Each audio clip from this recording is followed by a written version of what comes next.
Assalamualaikum warahmatullahi wabarakatuh. Bertemu lagi dengan kami di channel Para Pejuang NIP. Nah, pada video sederhana kali ini kita akan membahas seputaran bab kisos ya, yang mana bab kisos ini keluar ya pada saat tes SKB di tahun-tahun kemarin. Nah, pada video kali ini kita akan menjelaskan secara jelas dan lebih terperinci lagi ya. Tapi sebelumnya jangan lupa like dan subscribe terlebih dahulu ya channel ini supaya bisa terus berkembang. Langsung saja kita ke soal yang pertama. Hukuman balasan yang seimbang bagi pelaku pembunuh maupun perusakan atau penghilangan fungsi anggota tubuh orang lain yang dilakukan dengan sengaja merupakan pengertian dari A. Balas dendam, B. Pembunuhan, C. Qisas, D. Diyat, dan E. Ta'zir. Jawaban untuk soal yang pertama ini adalah jawaban yang C ya, qisas ya. Nah, di mana pengertian qisas itu adalah hukuman balasan ya yang seimbang bagi perilaku pembunuhan maupun perusakan atau penghilangan fungsi anggota tubuh orang lain yang dilakukan dengan sengaja ya. Kita bahas di soal-soal berikutnya ya. Lanjut kita ke soal nomor 2. Berdasarkan pengertian hukuman balasan yang seimbang bagi pelaku pembunuhan maupun perusakan atau penghilangan fungsi anggota tubuh orang lain yang dilakukan dengan sengaja, maka qisas terbagi menjadi dua, yakni A. Qisas pengerusakan dan qisas penganiayaan, B. Qisas pembunuhan dan qisas pengerusakan, C. Qisas perzinahan dan qisas peminum khamar, D. Qisas pembunuhan dan qisas anggota badan, dan E. Qisas anggota badan dan qisas peminum khamar. Jawaban untuk soal nomor 2 ini adalah jawaban yang D ya, qisas pembunuhan dan qisas anggota badan ya. Nah, di sini ada berdasarkan pengertiannya itu ya, qisas dibedakan menjadi dua. Ya, yaitu yang pertama qisas pembunuhan ya, yang mana qisas ini merupakan hukuman bagi pembunuh ya, dan yang kedua itu adalah qisas anggota badan yang merupakan hukuman bagi pelaku tindak pidana melukai ya, merusak atau menghilangkan fungsi anggota badan ya. Nah, jadi itulah yang disebut dengan qisas ya, macam-macam qisas. Lanjut kita ke soal nomor 3. Qisas dalam Islam tidak diberlakukan begitu saja. Hukum qisas wajib dilakukan apabila memenuhi syarat-syarat berikut, kecuali A. Orang yang terbunuh terpelihara darahnya atau orang-orang yang benar-benar baik, B. Pelaku sudah baligh dan berakal, C. Pembunuh bukan bapak atau orang tua dari terbunuh, D. Orang yang dibunuh berbeda derajatnya dengan orang yang membunuh, dan E. Qisas dilakukan dalam hal yang sama. Jawaban untuk soal nomor 3 ini adalah jawaban yang D ya. Orang yang dibunuh berbeda derajatnya dengan orang yang membunuh ya. Hati-hati ya, di soal nomor 3 ini jawabannya hampir sama ya. Nah, untuk hukuman qisas wajib dilakukan itu apabila memenuhi syarat-syarat berikut ya. Nah, yang pertama itu ada orang yang terbunuh terpelihara darahnya atau orang-orang yang benar-benar baik ya. Jadi jika seorang mukmin membunuh orang-orang kafir, orang-orang murtad, orang-orang pezina gitu, ataupun orang-orang yang seorang pembunuh gitu ya, maka dalam hal ini hukuman qisas itu tidak diberlakukan ya. Nah, yang kedua itu ada pelaku sudah baligh dan berakal ya.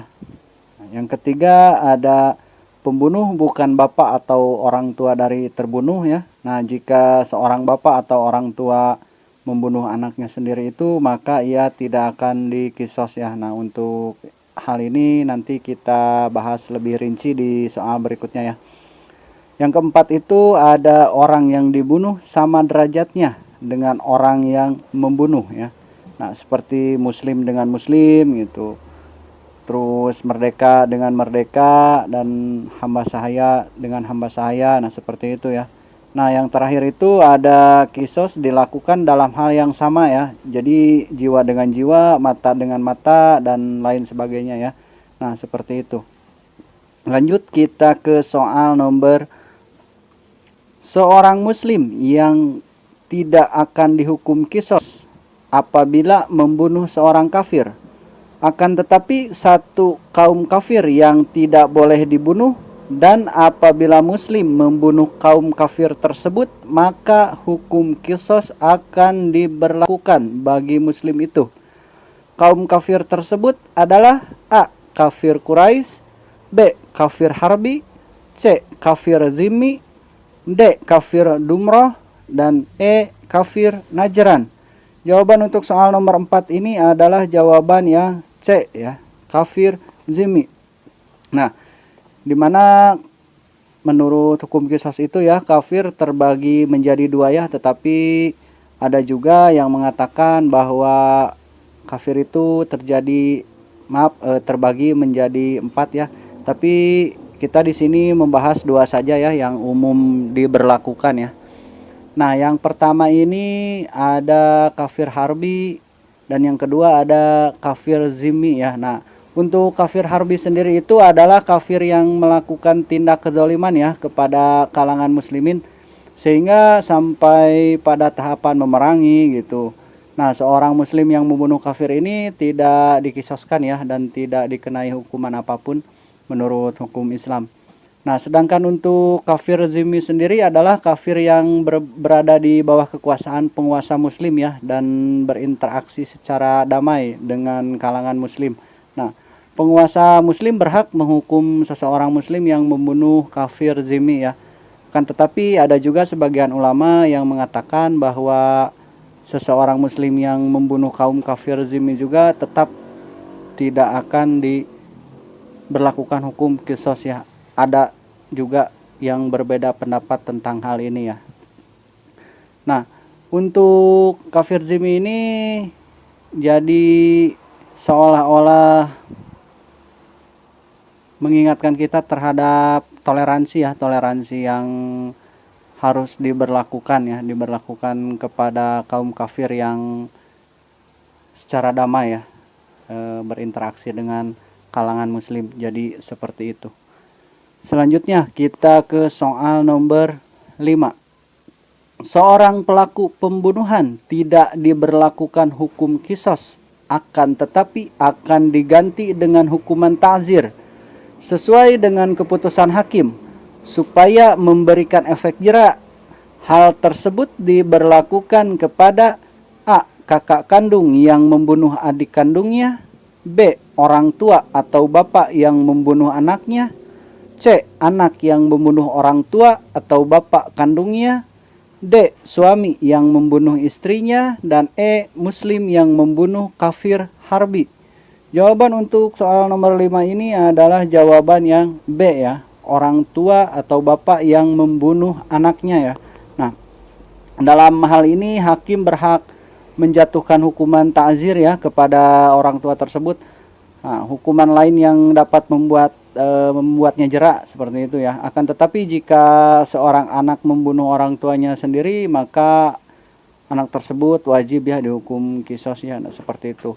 Karena menurut satu hadisnya di sini ada ya yang artinya, aku pernah mendengar Rasulullah Shallallahu Alaihi Wasallam bersabda, tidak boleh bapak atau orang tua dikisos karena sebab membunuh anaknya ya. Hadis riwayat Tirmizi ya. Nah, seperti itu ya. Kita lanjut ke soal nomor 6. Hukuman mengenai kisos, baik kisos pembunuhan maupun kisos anggota badan, telah dijelaskan secara gamblang di dalam Al-Quran surat A. Al-Maidah ayat 45, B. Al-Baqarah ayat 45, C. Al-Mudatsir ayat 45, D. Al-Muzammil ayat 45, dan E. Al-Hajj ayat 45. Jawaban untuk soal nomor 6 ini adalah jawaban yang A ya. Al-Maidah ayat 45 ya. Nah, untuk surat Al-Maidah ayat 45 itu sendiri ya, yang artinya itu, dan kami telah tetapkan terhadap mereka di dalamnya At-Taurat, bahwasanya jiwa dibalas dengan jiwa, mata dengan mata, hidung dengan hidung, telinga dengan telinga, gigi dengan gigi, dan luka pun ada kisosnya. Nah, barang siapa melepaskan hak kisosnya, akan melepaskan hak itu menjadi penebus dosa baginya. Barang siapa yang tidak memutuskan perkara menurut apa yang diturunkan Allah, maka mereka itu adalah orang-orang yang zalim. Nah, itu adalah arti dari surat Al-Maidah ayat 45 itu sendiri ya. Lanjut kita ke soal nomor 7 ya. Orang yang berhak menuntut kisos adalah semua ahli waris, baik dari ashabah atau ashabul furud, baik laki-laki maupun perempuan. Pernyataan tersebut dikemukakan oleh para ahli fikih kecuali A.